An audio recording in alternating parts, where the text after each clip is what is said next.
This idea of, rather than complaining about everything, the clouds and all the stuff of life, we find a reason to celebrate.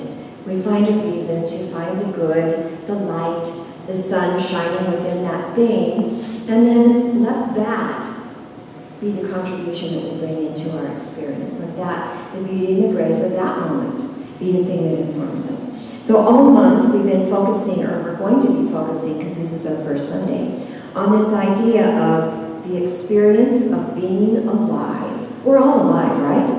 We're all here in a human assignment. We all are here today in a people suit. It's what we get to do this time around. And it's complex. It's very complicated. And this is the thing. We are always going to be surrounded by the 10,000 joys and the 10,000 sorrows that the Buddhists talk about. It's all of it. It's all of it. And so, we come into this human assignment with one great gift that's different than all the other beings on the planet. And you know what it is? We have brilliant minds. We are self-reflective beings, and we get to try to figure out what this thing is all about. We spend our time, we are meaning-making machines. I love what Maria Neiman says. She says, we are, let's see, what did she say? Highly efficient meaning-making machines. We're intelligent minds, and we try to figure things out. We try to figure out, what's the purpose of this thing? Why did this thing happen? What's that all about? What am I all about? What's this relationship all about? What's that disaster all about? What's that death all about? It's that. We're trying to figure stuff out, aren't we? Aren't we? And one of the things we want to know is that our human walk in the world makes a difference. That who we are and how we are makes a difference, and that we count. That when we're no longer animating this body, that the universe is going to say, ah, something's missing. Ah, something's missing. We want to know we count. And so we're always in process of embracing the whole catastrophe on its terms. We don't get a choice. It's always showing up without our permission, as it is, just as it is. And our opportunity is to respond to that thing, whatever it is. Like one of our authors says, it's one thing after another. Endless situations. Have you noticed that in your life? Just about the time you think you got everything, pegged down, something new shows up, see? We get caught up in this human effort of trying to respond to this moment by moment by moment surprise. Life is a big surprise most of the time. And we forget that we're here in our divinity. We get very focused on this human walk in the world, right?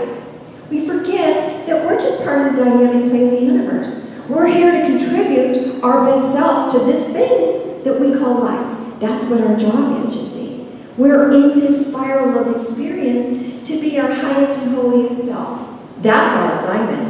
And we think it's all about what we're here to do. But really, we're here to be. We're here to be. But what happens is we get trapped. We get trapped by all the stuff of this human experience that we try to navigate every day. Every day there's something new to embrace, right? And I know this is true for me, and it's probably true for you. It doesn't take a whole lot to knock us off center. About the time we think we got our balance, something new comes along, and whoops, there we go, we're off center again. And sometimes it feels like everything that shows up is a new emergency. Have you felt that? Whether you're watching the news or your body, your health, your bank account, your relationships, other people's stuff. I know I'm one of those codependent types. Other people's stuff always gets my attention, right? Highly efficient negative possibility forecasting machines. That's what Maria Neiman says we are. Highly efficient negative possibility forecasting machines. We're complaint factories, right? We see all these new things and we go, oh no, not that. I don't want that to happen. See, when we see these things, because we're talking about complaints and contributions, when we see these things and we don't like the way it shows up, all of a sudden it sort of shows up like a complaint, right? Actually, this morning knowing I'm talking about complaints, I'm trying to analyze in my mind what's the difference between just making a statement and making a complaint. We'll talk about that in a minute. So really, complaints are about three things. Complaints are about judging something as good or bad, or I don't like it, or it's not what I want. Trying to control it. If only that wouldn't have happened, it should have been different. It ought to be different. If only that wouldn't have, done that. All the oughts and shoulds, that's about complaining. And I want it my way. I want to be right. If it's not my way, if I'm not being right, then I'm going to complain about how it is. Those are really the areas of complaints, right? I want things to be different than they are. I judge it based on my own perspective. And so I all of a sudden awfulize things. Ain't it awful? I all of a sudden say it shouldn't be this way. It ought to be something different than it is. If only it would happen this way. If only that person weren't involved in this thing, it would be okay. And then really it's fostered by our fears. It's fostered by these places that just are these worry machines that we carry around with us that focus and obsess on certain kinds of things. We want safety, don't we? And we don't like it when stuff shows up that doesn't fit with what we'd like to see going on in our life. We want things to be different than they are. And this is the thing, and I love what our author says. One of our authors, I worked a lot with Maria Namath's book, The Energy Luminosity. What's her book called, Glenda? The Luminosity of something, whatever. You would know, Laura, you're a student of Maria Namath. Thank you. The Energy of Money, and her other book also. She says, complaining in the simplest form means something's wrong.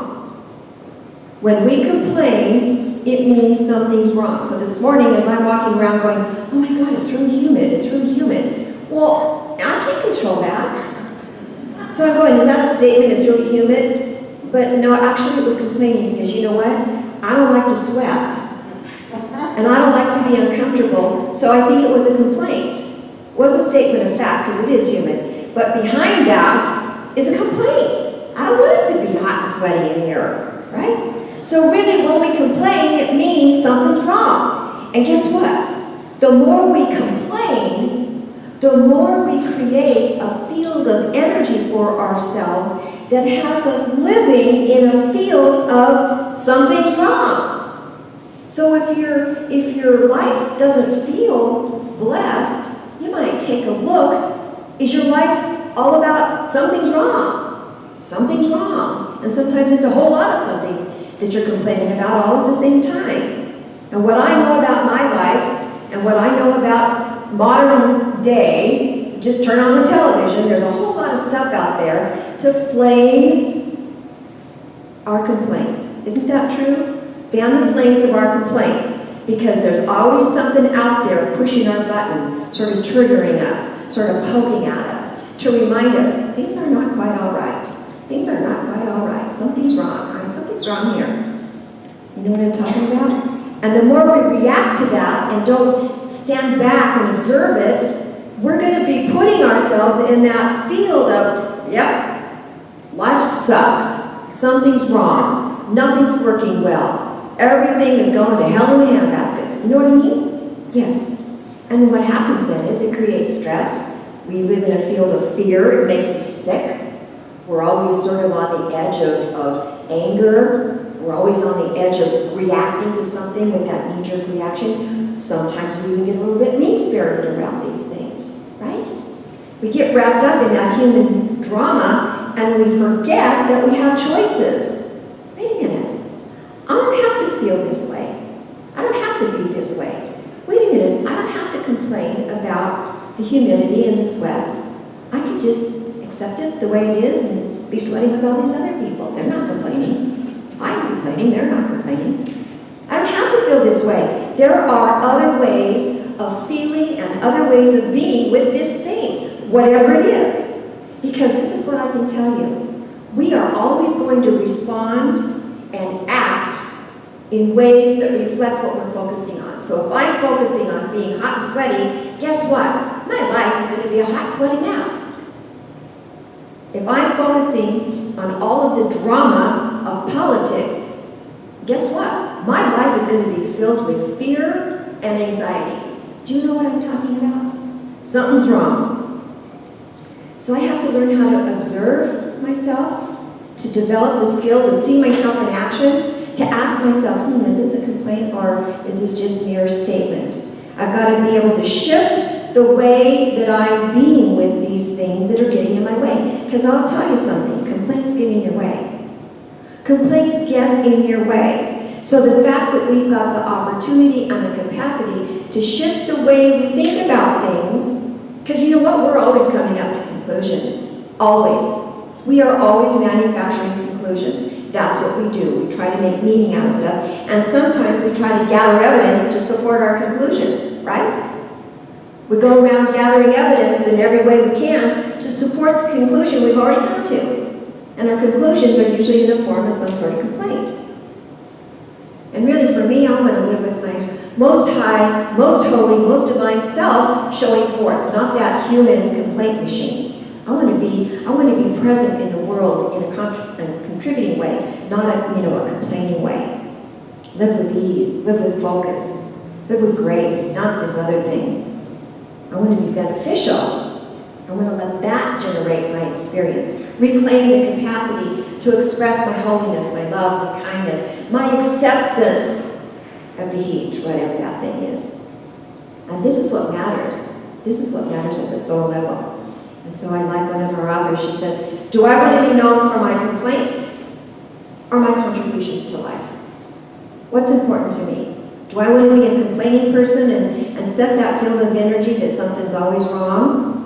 Or do I want to contribute to life and see the flip side of that, see the grace, see the blessings, see the opportunities, see the possibilities, see the potential within that thing? And don't hear me say that that's easy. Do not hear me say that's easy, but it is possible. So here's your invitation. How many people are wearing a little bracelet? Did everybody get a bracelet when they came in today? If you did not, we'll give you a bracelet when you leave. And the reason that we've given you a bracelet today is 10 years ago, about 10 years ago, a popular book came out, Complaint-Free World. Who knows about this book? Yeah, some of you know about this book. It was one of those sort of trendy things at the time. Oprah, guy made a bunch of money selling those little purple bracelets, one of those deals. And basically what it was a 21-day challenge to develop a technique to be aware of how often we complain. That's what this whole little book's about. Become aware of how often we complain. And not only that, but to become aware of the energy behind your complaint. So that's where I kind of was going this morning with, well, is my statement about the humidity a complaint or a statement? And I realized it was a complaint. I don't like it. I don't want it to be this way. I'm not accepting it. And so it's a complaint. It's not just it's a lovely humid day. No, it wasn't that. It wasn't that at all, right? So become aware of the energy behind your complaint or your statement, whatever that thing is. And this is the deal. If you have to ask if it's a complaint, it probably is. It probably is. And so this is the deal. This author says small changes generate big effects. So here's your process. We gave you a bracelet, and this is the deal. You keep the bracelet on your wrist, and every time you speak a complaint, we're going to start with the simple thing, right? The Buddhist tradition tells us that right speech starts with our thought. Well, we're going to throw that piece away for now, because we're going to try to stop it before it pops out, right? You can have the thought, just be aware of it, but don't let it come out. Don't let your complaint get into the vibration of the planet, right? So if you are aware that you're speaking a complaint, simply shift the bracelet to the other arm. And every single time you are aware that you're complaining, shift the bracelet. And the idea is, can you put together 21 days in a row without complaining? Because every time you complain, you start over at day one. Every time you complain, it's day one again. Same thing in 12-step, how's that? Yep, every time we goof, it's day one again. Doesn't matter if you got 30 years. You could be back at day one real quick if you don't make the right choice. So just shift it to the other wrist. Now this is the thing, the invitation. Don't be shocked or embarrassed by how much complaining It's what we do. It's what we do. And the whole process here is be aware. Just be aware of what your thoughts are. Don't let it come out. We're going to work on the thought thing later. Just don't let it slip out your mouth, okay? If you think it and can stop it, that's progress. And stick with it. Try to stick with it, and then just start over if you goof up. And I like Winston Churchill's comment. He says, success is going from failure to failure without losing enthusiasm. So don't beat yourself up. Just keep on trying, keep on, one step at a time, one day at a time, one complaint at a time. The idea is to be aware of it, and I guarantee you, if you're aware of how much you complain, your life will change, because you're going to be finding blessings and grace instead of complaints. So, this idea, do you want to be known for the complaining that you do, or do you want to be known for the beautiful gifts that you bring into the world, the contributions of kindness and love and acceptance and non-judgment and all of those wonderful qualities, that silver lining within the sort of darkness of life?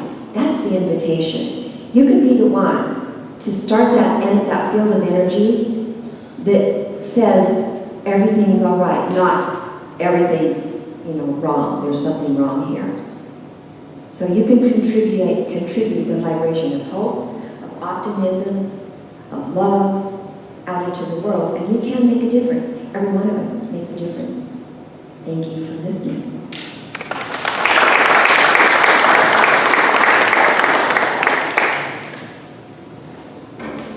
Do you know why it's 21 days?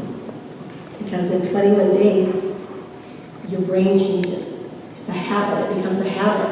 And I've been reading about these incredible studies. I didn't know Judy was even going to do this. And I won't talk about this too long, but it's important that you know that, because actual brain scans show the grooves in your brain change when you do this for 21 days, right? When you're positive, it'll actually create a groove to the neurons in your brain. So keep doing it. In 3 weeks, it can actually change your life. Judy's going to work on this a little bit on, hopefully, yeah, you are, the class that we're doing for Evolve. So I think, I want to focus instead of on complaints, because, it's important that we have something else to look at, right? When we complain, what do we do? And I want to talk about the contributions that we make to life and that life makes to us. And contribution is an offering, it's a gift. And so I want to focus on life, what life gives us, what the gifts are in our life. And I got to thinking, just now, I got to thinking when I got here, you can tell my voice is a little raspy, and I just got back from my trip to Utah, and so I said, Judy, I can't do the class today. I've got a funeral. Somebody died in our family, and there's a lot going on. So I'm going to be doing a funeral down in Silverado Canyon, right after service here. And I said, my voice is going to be gone, if I talk too much. So I said, do you mind doing the meditation? And I thought to myself, she goes, no, I'll take the whole talk, I'll do whatever.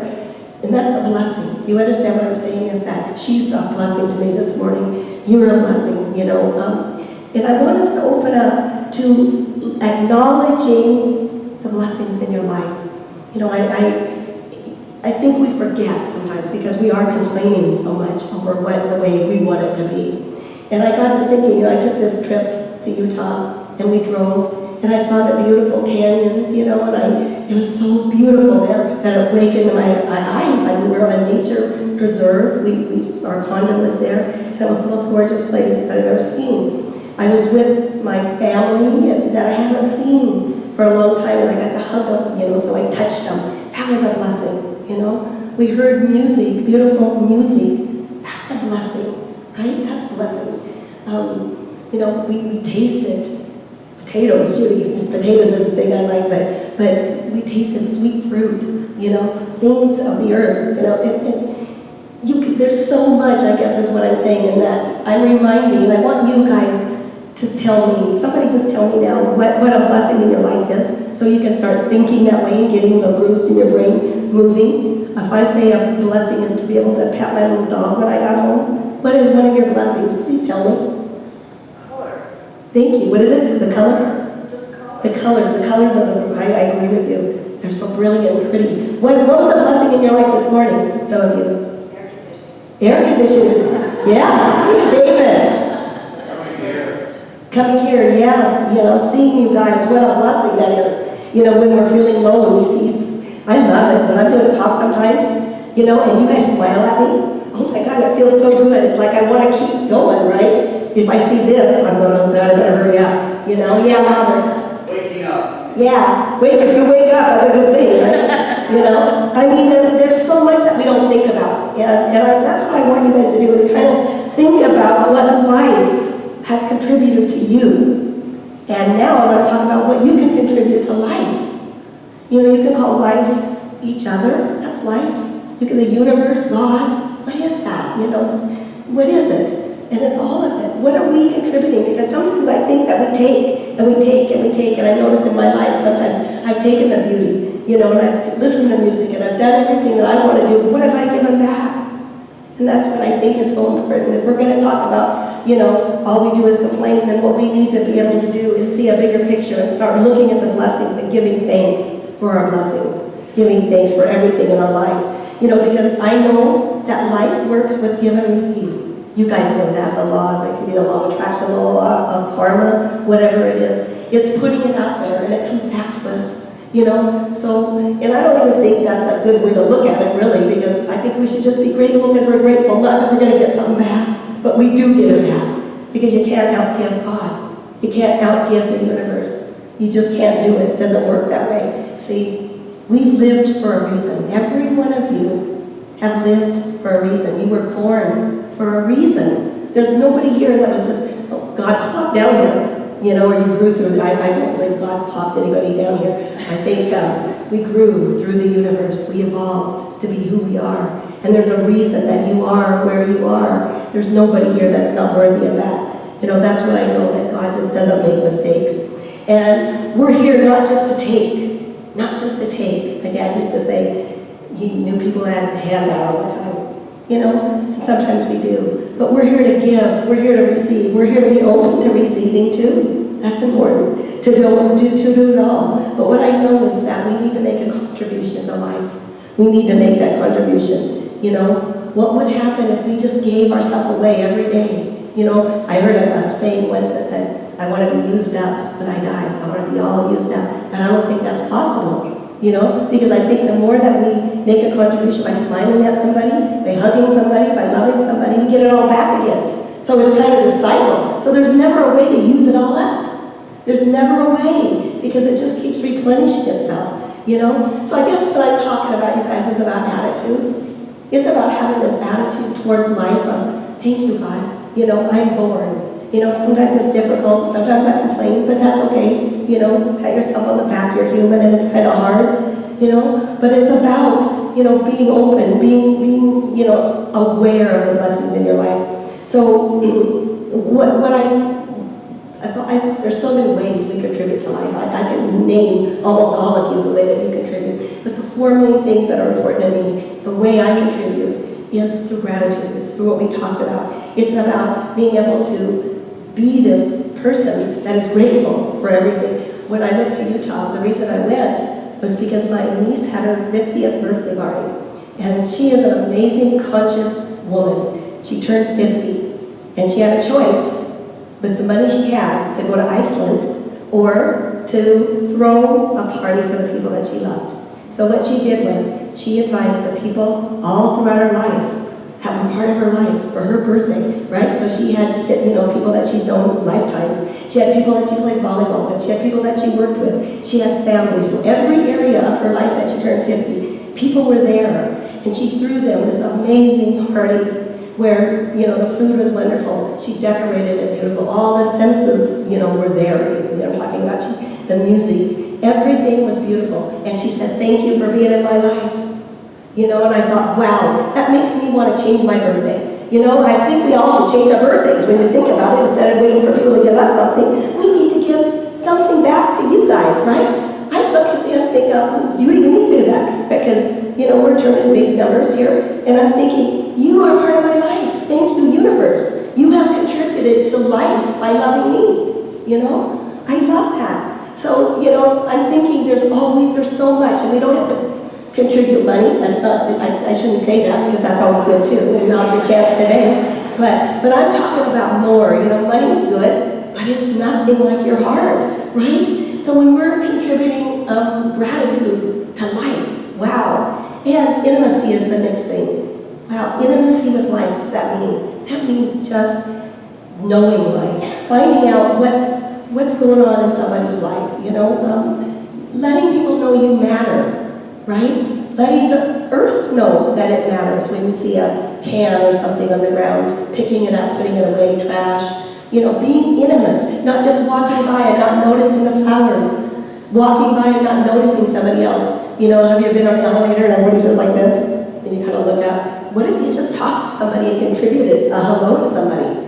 That's what I'm talking about. And intimacy with life. Forgiveness also is a contribution. What is it possible that we can forgive the people that have hurt us?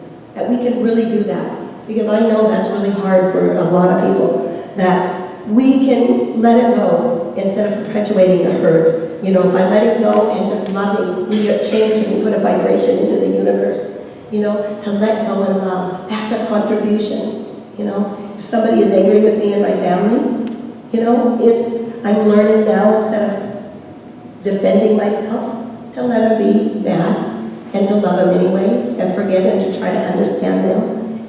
This is a holy contribution to life, to forgive. So if you got anything going, in your life and people in your life, good God, Dale, he's a friend, died. I can't believe that life is so quickly. Life is so short that holding any grudge, any forgiveness is not healthy for us. And the last one is the trust. See, trust as a contribution. Trust. So if you trust life, you're contributing. What does that mean? Well, I'll tell you the truth that, I'm thinking I want my kids to trust me, right? I want everybody to trust me. I want it to be a quality that I have. To trust that I always try to do my best, and sometimes I don't do the best. Sometimes I goof up, sometimes I screw up. I don't call people when I should. I don't do things that I'm supposed to do sometimes. But my intention is always there, and I want them to know that about me. And when you trust, and I think the universe, that's what I'm talking about, the universe here, you guys, that when we trust the universe, we know that there's a better plan, a bigger plan than our little thing. When I was on my trip, I was with Alex, my daughter, and Ava, my granddaughter. We drove all the way to Park City, Utah, and on our way back, we were going to go by the canyons, and we were going to have this great vacation. And we got a call from John, her husband, and he was devastated. He was crying, and he said, "My dad died. My dad just died."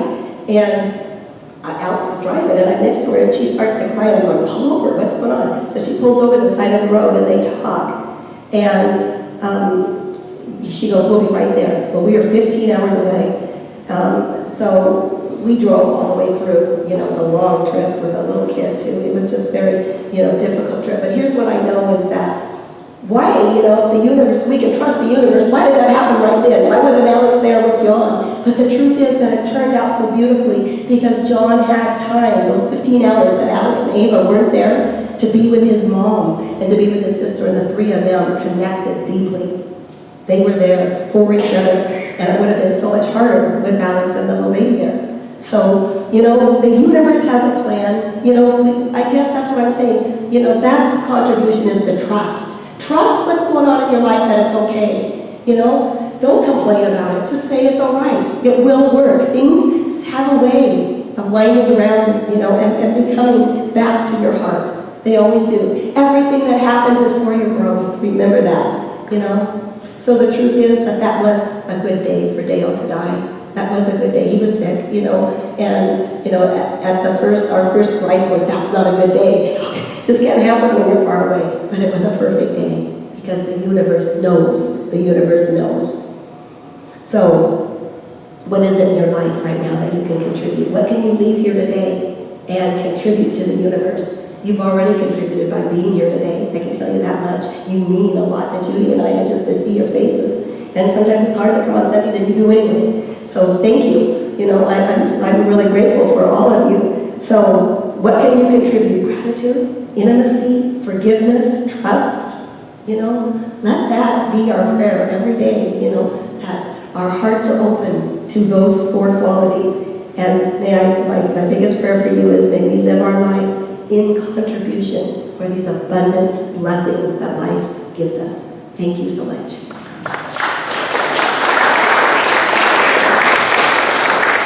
And speaking of contributions, we have come to the time of our